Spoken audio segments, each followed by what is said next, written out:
33 কোটি দেবতা, 33 কোটি মানে 33 প্ৰকাৰেৰ দেবতা, আকৌ 33 কোটি দেবতাও আছে। আকৌ হিসাবটো কৰিবলৈ কোনো নোৱাৰে বাৰু, আছে দেৱতা 33 কোটি।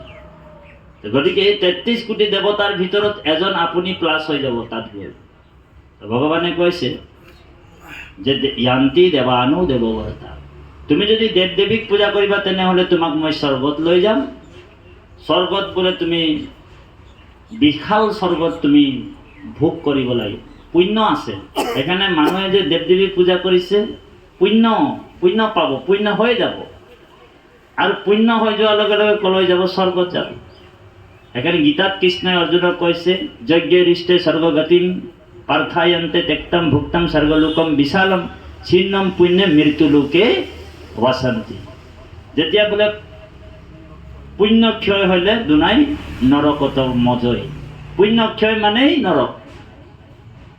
এতিয়া আপোনালোক উদাহৰণটো এনেকুৱা, ধৰি লওক আপোনাৰ পুণ্য মানে 1 লাখ টকা বা 2 লাখ টকা। 2 লাখ টকা ঘৰত আছে, ক্ৰেডিট কাৰ্ডত আছে, বেংকত আছে। বোলে 2 লাখ নহয় 2 কোটি আছে। আৰু মন গ'ল বোলে দিল্লী অকণমান ফুৰি আহোঁ, বোলে গুৱাহাটীখনত কিমান আৰু ফুৰিম, অলপ ফেমিলিবিলাকক গুৱাহাটী লৈ যাম। মানে পুণ্যৰ ফলত তেওঁ গুৱাহাটীলৈ দিল্লীলৈ গ'ল। আৰু দিল্লীত আটাইতকৈ বোলে ডাঙৰ হোটেলটো কি? অলপ দিনৰ আগত যে বোম ব্লাষ্ট কৰি দিছিলে যে তাজ হোটেল। বোলে তাত যাওঁ আৰু বোলে তাজ হোটেলতে যিমান ফেমিলিক ৰাখি, যিমান তাজ হোটেলত ভাল ভাল বস্তু আছে এইবিলাকক খাব লাগিব। মেনেজাৰটোৱে যেতিয়া 2 লাখ টকাৰ হেৰিটো দেখাই দিলে, 2 কোটি টকা আছে তেওঁৰ মানুহটো, হয়নে বাৰু? তেওঁ তাত দপদপনিটো চলি আছে। আৰু ৱেটাৰক কৈছে এই আমুক লাভ তামুক লাভ, মটন চিকেন কিবা কিবি ঢেৰ আন, ৰাতিপুৱা কফি আমুক আমুক তামুক, সদায় মগাই মোলে এদিন আছে, 2 দিন আছে, 1 মাহ আছে, 2 মাহ আছে, 2 কোটি আদায় হোৱাৰ বোলে ক্ৰেডিট কাৰ্ডত পইচা নাই, আৰু পইচা এটকাও নাই।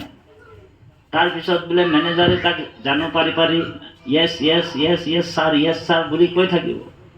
তাৰপিছত যেতিয়া পইচা নাই, ভুগতান কৰিব নোৱাৰে, তেতিয়া তাক সাধাৰণ কৰ্মচাৰীটোৱে ক'ব তাক এই ইধাৰ কাণত ধৰিব, ওলা পঠিয়াই দিব। ঠিক দেৱ দেৱী পূজা কৰি স্বৰ্গলৈ গৈ মানুহবিলাকৰ তেনেকুৱা অৱস্থা। সেইকাৰণে ভগৱান কৃষ্ণই কৈছে এই অৰ্জুন য়ান্তি দেৱানো দেৱব্ৰতা পিত্ৰাণি য়ান্তি পিত্ৰে যা। বোলে পিতৃপুৰুষক যদি কোনোবা পূজা পাৰ্বণ কৰিব, শ্ৰাদ্ধ কৰিব, তেনেহ'লে পিতৃলোকত বাস কৰিব। এতিয়া শ্ৰাদ্ধ পিণ্ডটো কৰিবলৈ কৈছে, বেদেই যেতিয়া কৈছে আপুনি কিয় মানা কৰিব? অ হৰি ওৰা পিণ্ডদান কৰিব লাগিব। আকৌ 1 মাহত পিণ্ডদান এটা বেলেগ থাকে, বোলে 3 মাহত এটা পিণ্ডদান দিব লাগিব, 6 মাহত পিণ্ডদান আছে, বোলে বছৰেকত পিণ্ডদান আছে। পিণ্ডদানৰো বহুত ভাগ আছে। আপুনি কিমান পিণ্ডদান দিব?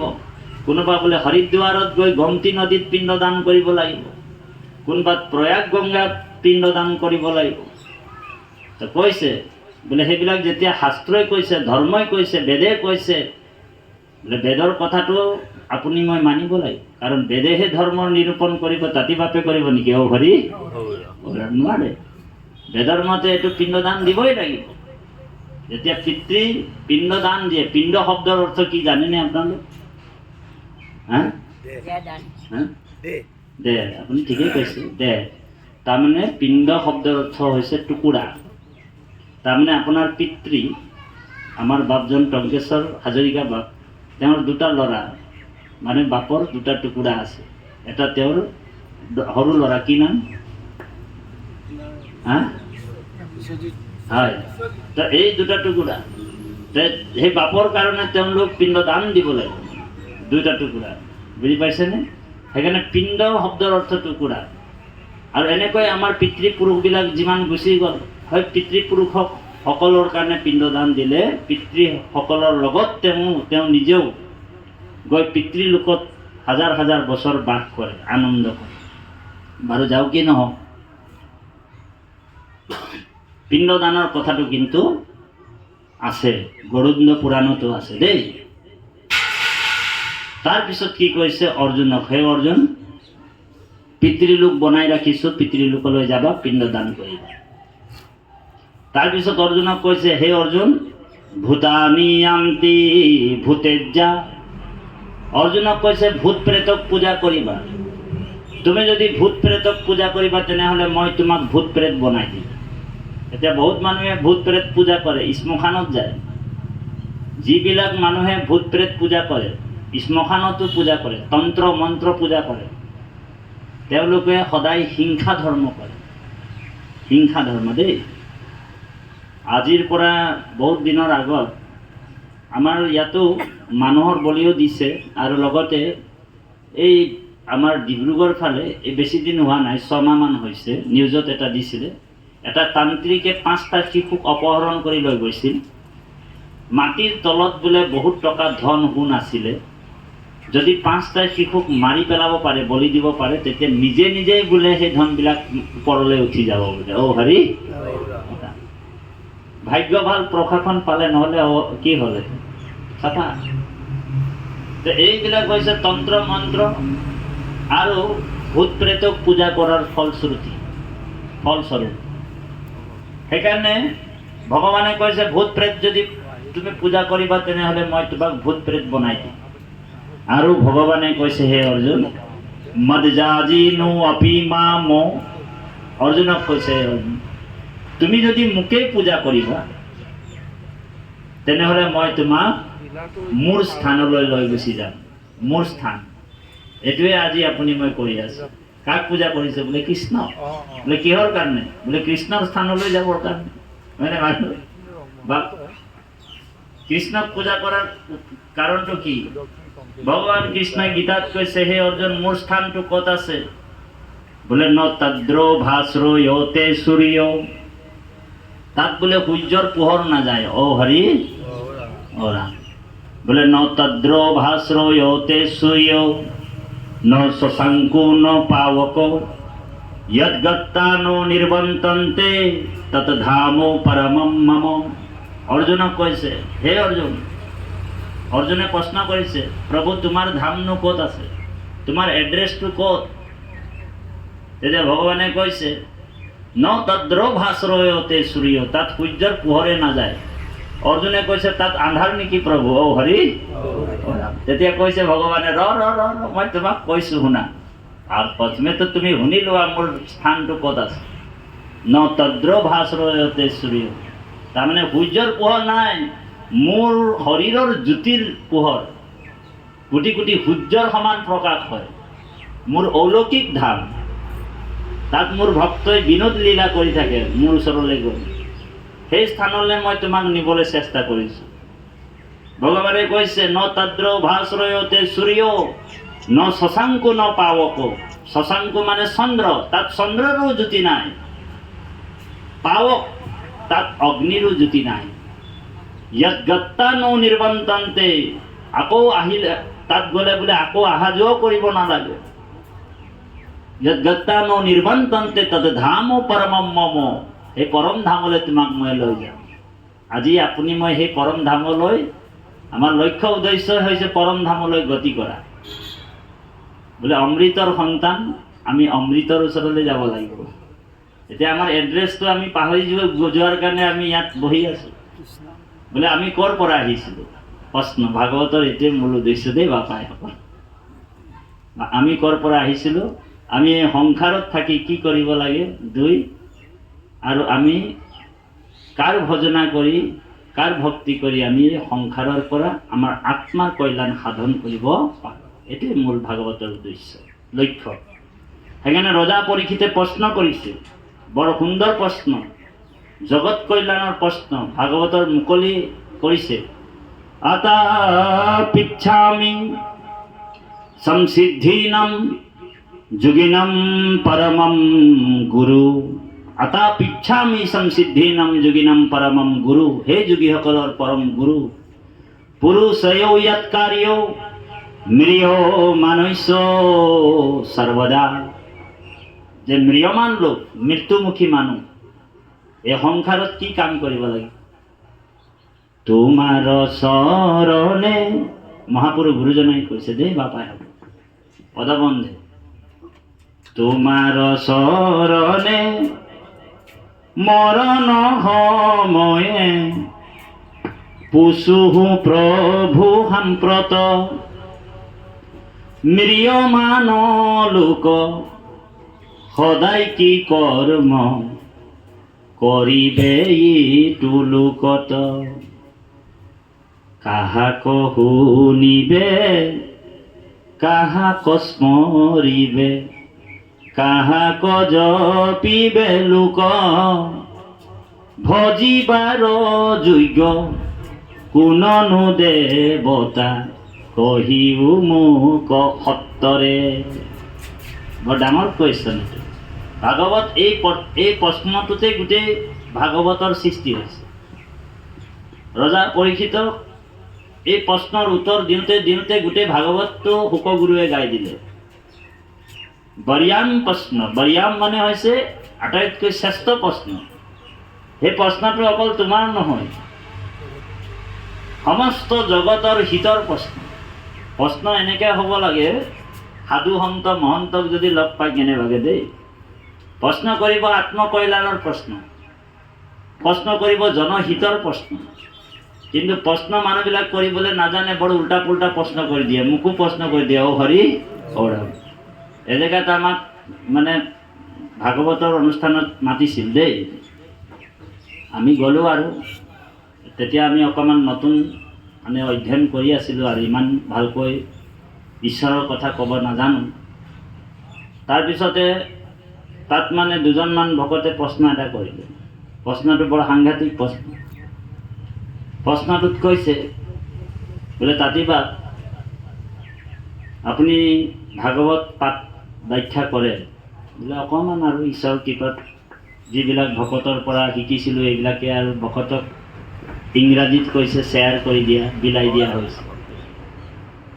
আৰু বোলে ৰামায়ণৰ ব্যাখ্যা কৰে বোলে? ৰামায়ণৰ কথা দুই এটা জানো আৰু বা এনেকুৱা বুলি ক'লোঁ। বোলে এটা কথা, প্ৰশ্ন এটা আছিলে আমাৰ। বোলে কি প্ৰশ্ন? প্ৰশ্ন বুলি ক'লে ভয়ো লাগে, অ হৰি অৰা। বোলে প্ৰশ্ন এটা আছে বোলে। প্ৰশ্নটো কি? প্ৰশ্নটো এইটোৱে, আপুনি ৰামায়ণ যেতিয়া পাঠ কৰিছে গম পাব যে ৰামায়ণত যেতিয়া হনুমানে ৰাৱণৰ লংকাটো এবাৰ জুই লগাই দিছিলে, আপুনি জানেনে? তা আমি ক'লোঁ বোলে এইটো কথা কোনে নাজানে? বোলে চবেই জানে। হনুমানে বোলে এবাৰ লংকা জুই লগাই দিছিলে, হয়নে বাৰু? বোলে তাতিবা এতিয়া আপুনি প্ৰশ্নটোৰ উত্তৰ দিব লাগিব। বোলে হনুমানে যেতিয়া জুই লগালে লংকাটো, আপুনি কওকচোন হনুমানৰ নেঙুৰটোত কোন ৰাক্ষসে জুই লগাই দিছিলে? অ হৰি। তেতিয়াতো মই ভাবিলোঁ কি ৰকম মানুহ ৰে, প্ৰশ্নও বোলে কৰিছে। বোলে হনুমানৰ নেঙুৰটো তেতিয়া কোন ৰাক্ষসে জুই লগাইছে আৰু সেই ৰাক্ষসটোৰ নামটো ক'ব লাগিব। মই ক'লোঁ মহাবিপদ।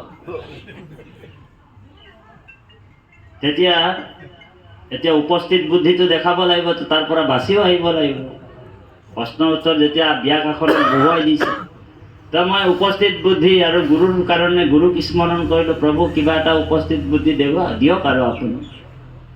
তেতিয়া আমি ক'লোঁ, বাপজন 40,000 শ্লোকত ৰামায়ণখন বাল্মীকি মুনিয়ে লিখিছে, তাততো মই ৰাক্ষসটোৰ নাম নাপালোঁ। অ হৰি। এই ৰামায়ণখনো পঢ়িছিলোঁ। ৰামচৰিত্ৰ মানসখন তুলসীদাসে লিখিছে বোলে, তাতো বোলে ৰাক্ষসটোৰ নাম উল্লেখ কৰা নাই, হয়নে বাৰু? আমাৰ গুৰুজনাই আপোনাৰ আদিকাণ্ডৰ উত্তৰাকাণ্ড নেকি, আদিকাণ্ড উত্তৰাকাণ্ড দুইজন গুৰুৱে মিলি পদবন্ধ কৰিছিলে বোলে, আমাৰ গুৰুসকলেও বোলে সেই ৰাক্ষসটোৰ নাম উল্লেখ কৰা নাই।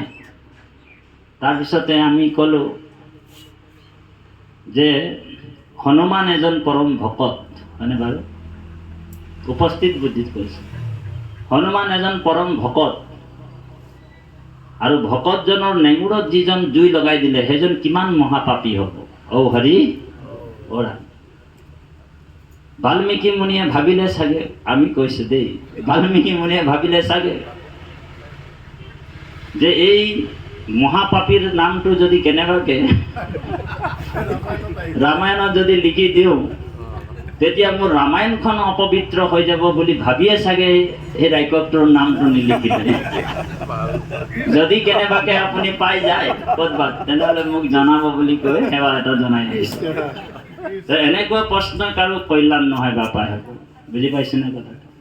প্ৰশ্ন হ'ব লাগিছে কাৰ নিচিনা? ৰজা পৰীক্ষিতৰ নিচিনা। ৰজা পৰীক্ষিতে কৈছে যে তোমাৰো চৰণে মৰণ সময়ে পুচুহো প্ৰভু সাম্প্ৰত, মিৰিয়মান লোক সদায় কি কৰ্ম কৰে ইটো লোকত।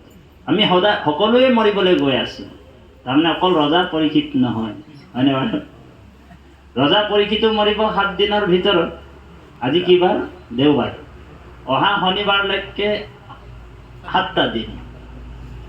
ৰজা পৰীক্ষিতৰো 7টা দিন আৰু বাপাইসকল আমাৰো 7টা দিন। কাৰণ 8 নম্বৰ দিন কোনো কেলেণ্ডাৰতে আছেনে? নাই। 7টা দিন আমাৰো। ভগৱানে এই ৰজা পৰীক্ষিতে কৈছে যে 7টা দিনটো ৰজা পৰীক্ষিতৰ নিজৰ। আজি আমাৰ বাপজনকে যদি কোনোবা এটা কৈ দিয়ে, অভিশাপ এটা দি দিয়ে বোলে 7টা দিনৰ ভিতৰত আপুনি মৰিব দেই বাপ। বাপে যদি মুৰ্গী গঁৰালত মুৰ্গী এটা আছে, তেতিয়া আইগৰাকীক ক'ব মই আৰু অভিশাপ পাইছোঁ আৰু যেনে তেনে চানা মুৰ্গী এটা ওলা, আৰু চানা মানে বুজি পাইছেনে? মতা মুৰ্গী। যেনে তেনে ওলাই কৰি বোলে কাটি কৰে ঝোলটাটুকু খুৱাই দে বুলি ক'ব। অ হৰি অ ৰাম, মইতো যাবই আৰু, হয় নে নহয়? অ হৰি অ ৰাম। তো এই যিটো ভয়ভীত ৰজা পৰীক্ষিত দেই, কাৰণ মৃত্যুটোক সকলোৱে ভয় কৰে। প্ৰধানমন্ত্ৰীৰো মৃত্যু ভয় আছে, প্ৰধানমন্ত্ৰীৰো ভয় আছে, সেইকাৰণে কিমান গাৰ্ড লৈ ঘূৰি ফুৰে। মৃত্যুক জয় কৰিব কোনেও নোৱাৰে, মৃত্যুৰ ভয়, হয়নে বাৰু? কাৰণ ব্ৰহ্মভুৱনতো মৃত্যুৰ হাত এৰাব নোৱাৰে বুলি কৈছে। ব্ৰহ্মভুৱনত দেই, এইটো ভাগৱতত আছে। এই ৰাম শুনা সবাহদ পদ কহিলো সাক্ষাৎ, ব্ৰহ্মভুৱনত নেৰাই মৰণৰ হাত। যদি ব্ৰহ্মলোক যায় মহাযত্ন কৰি, ব্ৰহ্মাৰ ভুৱন পৰা কালে আনে ধৰি। মানে বাৰু কালে কৰ পৰা ধৰি আনিব আমাক? বোলে ব্ৰহ্মাৰ ভুৱনতো বোলে কাল গুচি যাব, কাল বোলে তাতো পাই যাব। বোলে দুৰন্ত কালৰ হাত, দুৰন্ত কালৰ হাত বোলে নেৰায়ে কুমত, তনু উপজন্তে মৃত্যু উপজে লগতে। যেতিয়া আমি তনুটো পালো, তনু মানে দেহা, এই দেহাটো যেতিয়াই পালো বোলে মৃত্যুটো আমাৰ লগত আহিয়ে গ'ল। বোলে মৃত্যু এতিয়া বোলে আৰু আহিব নাই, বোলে অলৰেডি মৃত্যু আহি গ'ল আমাৰ মাজত। বোলে আমি বহিছোঁ, বোলে মৃত্যু আমাৰ কাষতে বহি আছে, বাপজনৰ কাষতে মৃত্যু বহি আছে। বোলে আমি থিয় হ'ম, বোলে মৃত্যু আমাৰ লগত থিয় হৈ যাব। বোলে আমি খোজ কাঢ়িম, বোলে আমাৰ পিছে পিছে মৃত্যুও খোজ কাঢ়িব। কাল খালি সময় সুবিধা সুযোগ যেতিয়াই পাব বোলে ঔ হৰি হয়নে প্ৰভু? প্ৰভু সমস্ত হয়নে কথাটো? তনু উপজন্তে মৃত্যু উপজে লগতে। সেইকাৰণে কৈছে কাল ৰূপে, যেনেকে এই যে সাপটোৱে, ভেকুলীটোৱে ভাবিছে বোলে সাপৰ যেনেকে ফেনটো ফানাটো এনেকুৱা ছাঁ দি আছে, ভেকুলীটো ভাবিছে মই বোলে ৰ'দৰ ছাঁৰ পৰা বহুত বাচি আছোঁ। তেওঁ আৰু ভালকে আৰু ভাবিছে ছাঁটো আৰু লৈ লোৱাই ভাল। কিন্তু পিছফালে যেতিয়াই ঘূৰি দেখিছে অ হৰি অ ৰাম, আচলটোৱে আছে। তো ঠিক তেনেকুৱা আমি মৃত্যুৰ যিটো বস্তু, মৃত্যু মৰণ, মৃত্যুৰ পৰা কোনো হাত সাৰিব নোৱাৰে। বোলে সেইটো গৰ্ভতেই নিশ্চিত হৈ আছে।